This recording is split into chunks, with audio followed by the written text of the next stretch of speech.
చాలాసార్లు దేవుడు మనల్ని మంచి మార్గంలో ఆయన వైపు త్రిప్పుకోవాలని చాలా ప్రయత్నం చేస్తాడు. దేవుడు బ్రతిమాలుతాడు, దేవుడు మనల్ని పిలుస్తాడు.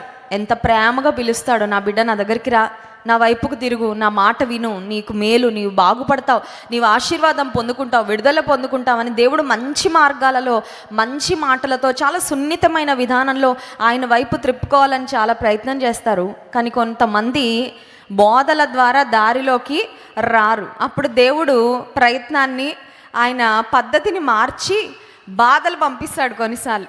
అయితే బాధల ద్వారా మనము లైన్లోకి వచ్చేస్తాం. హల్లెలూయా.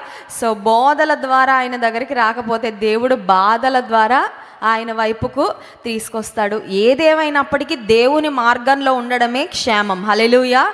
దేవుని అనుసరించడమే శ్రేయస్కరం. బోధల ద్వారా వచ్చిన వారు ధన్యులు, బాధల వరకు వెళ్ళిన వారు కొంచెం ఇబ్బంది పడినా వారు కూడా ధన్యులు. ఎందుకంటే ఏదో ఒక విధంగా వారు దేవుని మార్గంలోకి వచ్చి దేవుని అనుసరిస్తున్నారు కాబట్టి వారు కూడా దీవెనను ఆశీర్వాదాన్ని పొందుకుంటారు.